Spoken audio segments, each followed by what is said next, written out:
अस्सलाम वालेकुम। मैं हूं अली बाक्सर और मेरे चैनल का नाम है खुफिया कार।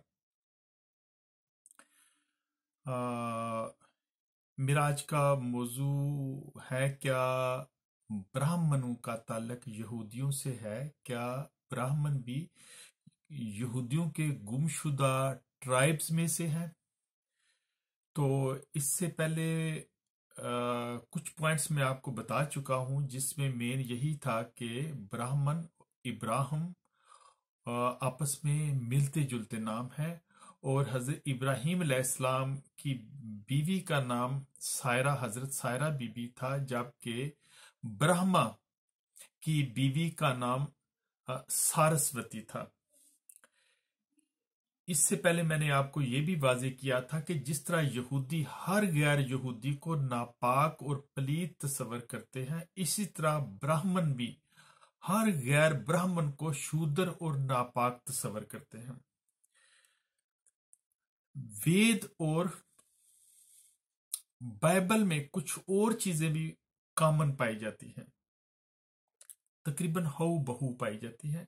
सबसे पहले तो मैं आपसे कहूंगा हजरत नूह अलैहिस्सलाम, जिसका कुरान पाक में भी जिक्र है, तूफान नूह का जिक्र तकरीबन उसी अंदाज में हिंदुओं की मुकद्दस किताब वेद और पुराण में किया गया है जिस तरह के बाइबल में किया गया है। इसके अलावा एक और अहम चीज वो है गाय की हिंदू मजहब में हुर्मत। गाय के बारे में कुरान पाक में भी हम पढ़ते हैं, जबकि बाइबल में भी लिखा हुआ है कि जब हजरत मूसा अलैहिस्सलाम अल्लाह से महफिल गुफ्तगू या हम कलाम होने के लिए कोहे तूर पर गए, और जब वापस आए तो उन्होंने देखा कि उसकी कौम गाय की पूजा में लगी हुई है। कुरान के मुताबिक सामरी जादूगर ने सोने से एक ऐसी गाय तैयार की जिससे आवाज निकलती थी। सामरी ने हजरत मूसा अलैहिस्सलाम की कौम से कहा कि ये ही तुम्हारा असल भगवान, असल खुदा है, इसी की पूजा करो।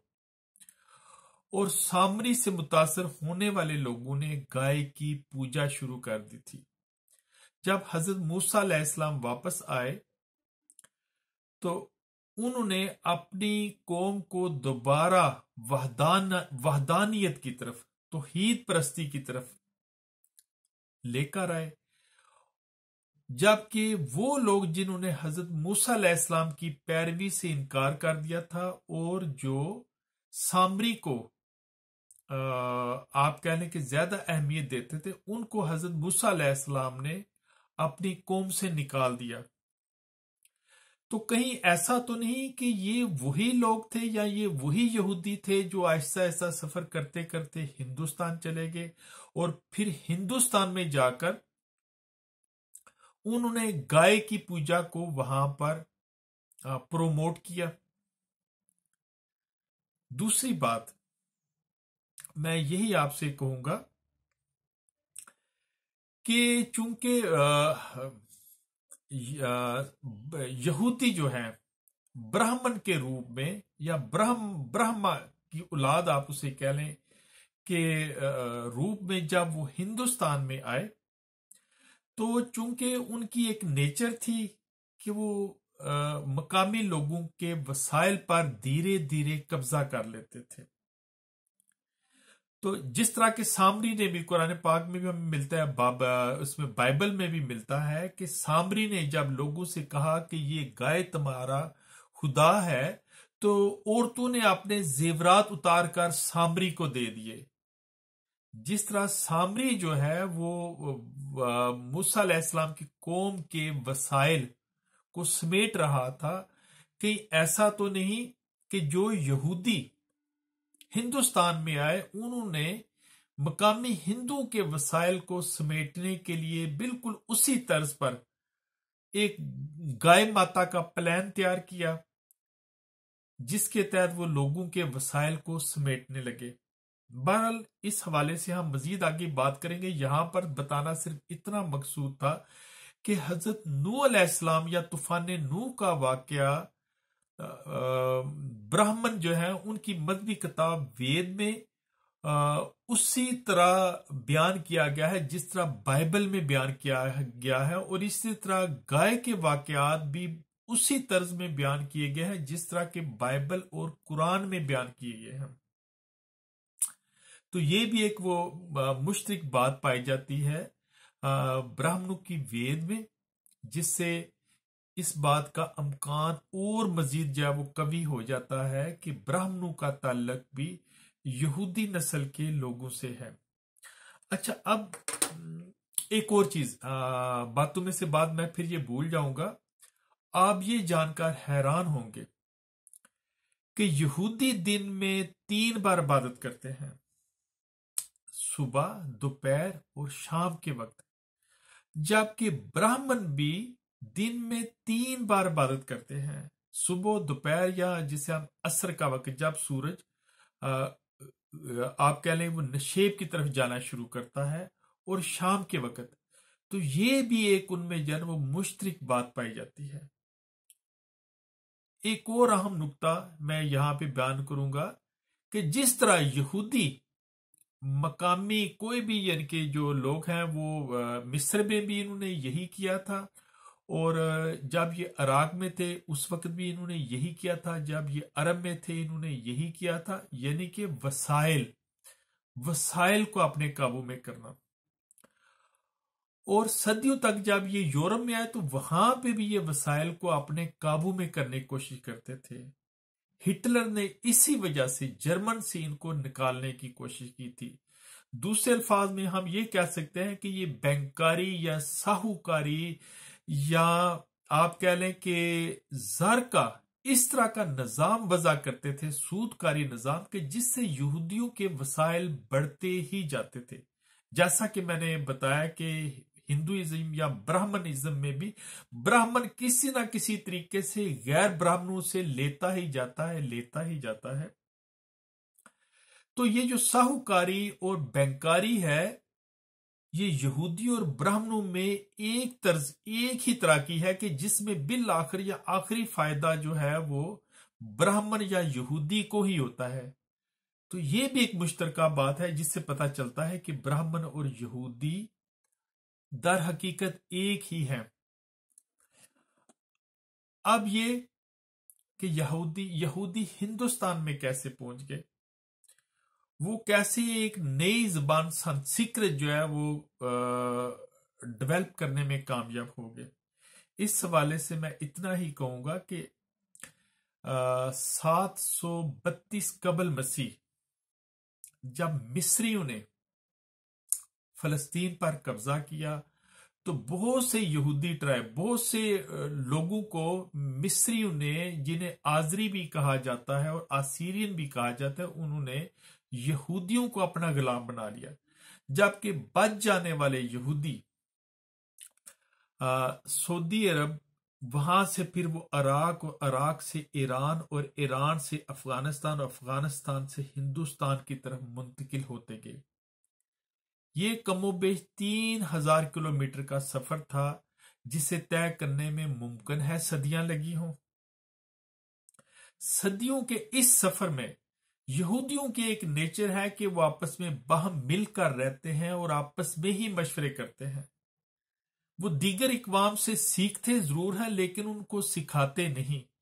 तो जब वो हिंदुस्तान में पहुंचे तो इस वक्त वो एक नई जबान जो है वो तख्लीक कर चुके थे जिसका नाम था संस्कृत, जो तमाम गैर हिंदुओं के लिए खुफिया थी, सीक्रेट थी, लेकिन यहूदियों के लिए नहीं थी। जब वो हिंदुस्तान में आए तो चूंकि उनके पास वसाइल बहुत ज्यादा थे और वो यहां आकर हिंदुस्तान के तमाम वसाइल को अपने कंट्रोल में करना चाहते थे, जो कि उनकी नेचर में शामिल है। तो अपनी इसी फितरत की बिना पर यहूदियों से पहले भी कुछ ट्राइब थे जो हिंदुस्तान में आबाद हो चुके थे, जो गैर यहूदी थे, जिनको हम आर्यन कहते हैं। आर्यन जो है वो मार्शल थे, लड़ाका थे, जंगजू थे, लेकिन उनमें वो फतानत नहीं पाई जाती थी, वो जहानत और वो मकारी नहीं पाई जाती थी, वो इस तरह सिविलाइज्ड नहीं थे, वो इस तरह ऑर्गेनाइज नहीं थे जिस तरह के यहूदी हैं। उनके पास उतने वसाइल भी नहीं थे। यहूदियों ने, या आप कह लें ब्राह्मण पंडित ने, उनको हायर कर लिया, उनको मनज़्ज़म किया, उनकी फौज या उनका अस्करी विंग कायम किया। उस अस्करी विंग की बुनियाद पर उसने तमाम हिंदुस्तान पर कंट्रोल हासिल कर लिया। इस तरह ब्राह्मण के बाद जो दूसरा ताकतवर तबका हमें हिंदुस्तान में नजर आता है वो खत्री हैं, जिन्हें खश्तरी भी कहा जाता है। आजकल के दौर के खश्तरी या खत्री हमें वो भारतीय पंजाब, राजस्थान, गुजरात और हरियाणा में मिलते हैं, राजपूत या जाट की सूरत में। ये मार्शल हैं।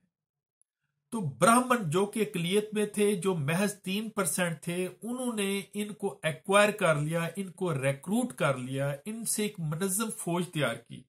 इस मनज़्ज़म फौज की मदद से ब्राह्मण जो है वो पूरे हिंदुस्तान पर राजू और महाराजू की सूरत में और पंडितों की सूरत में वो छा गए।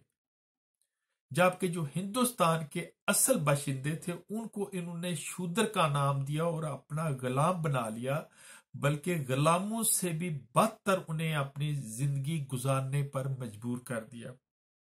शूद्र क्या थे, उनको क्या मकाम मिला, इसको हम इस तरह भी मैं कह सकता हूं कि जिस तरह गोरे हिंदुस्तान, कनाडा और अमेरिका में आए तो यहाँ के असल बाशिंदे जो है वो रेड इंडियन थे, जिनको मारदार और किसी ना किसी तरीके से कत्लो गारत और बीमारियों में मुब्तला करके अकलियत में बदल दिया गया।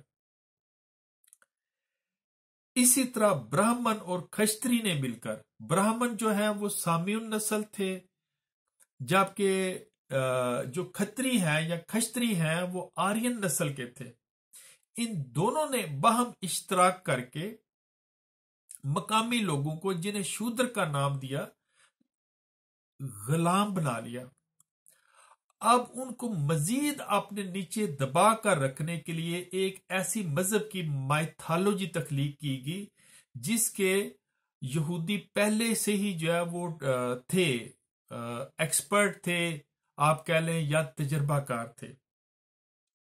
आप यकीनन बीइंग ए मुस्लिम आपको पता होगा कि आप सल्लल्लाहु अलैहि वसल्लम के दुनिया में आने से पहले अरबी जो है वो तमाम गैर अरबियों को गुंगा या अजमी कहते थे, वो उनको इतनी अहमियत नहीं देते थे। बिल्कुल इसी तर्ज पर ब्राह्मण जो है वो तमाम गैर ब्राह्मणों को गुंगा और नाअहल समझते थे, जबकि उन्होंने मकामी हिंदुस्तानियों को शूदर और वेश के रूप में अपना गुलाम बना लिया था। लेकिन मजीद अपने इक्तदार को मजबूत करने के लिए ब्राह्मण जो है उन्होंने एक ऐसी किताब तख्लीक की जिसका नाम वेद रखा गया, जो संस्कृत में लिखी गई, जिसे कोई गैर ब्राह्मण नहीं पढ़ सकता था। और अगर कोई बगैर ब्राह्मण बिलखसूस शूद्र वगैरह उसे पढ़ लेता तो उसे कत्ल कर दिया जाता, या उसके कानों में सीसा डालकर उससे बहरा कर दिया जाता, उसकी जबान काट दी जाती, उसको आंखों से अंधा कर दिया जाता। हिंदुस्तान में जब मुसलमान आए तो आप ये जानकर हैरान रहेंगे होंगे कि मुसलमानों की आमद के कई सौ साल तक भी हकीकत में ब्राह्मण ही पूरे हिंदुस्तान पर एक मजहबी पंडित के रूप में हुक्मरानी करते रहे हैं। औरंगजेब पहला मुसलमान हुक्मरान था जिसने शूद्रों और निचली जात के हिंदुओं को बराबरी का अख्तियार दिया। इससे पहले शूद्र और वेश, जिन्हें आजकल हरिजन कहा जाता है, उनकी औरतें अपने जिस्म का ऊपर वाला हिस्सा नहीं डाम सकती थी। मर्दों को भी कमीज या कुर्ता पहनने की इजाजत नहीं थी। औरंगजेब ने शूद्रों को मुकम्मल लिबास पहनने की इजाजत दी या कानून बनाया। इसी तरह सुल्तान टीपू दूसरा हुक्मरान था जिसके दौर में निचले जात के हिंदुओं को पूरा लिबास पहनने की इजाजत दी गई। मुसलमानों का यही मसावी आप कह लें रवैया था या सलूक था जिसकी वजह से निचली जात के हिंदू ने बड़ी तेजी से इस्लाम जो है वो कबूल किया।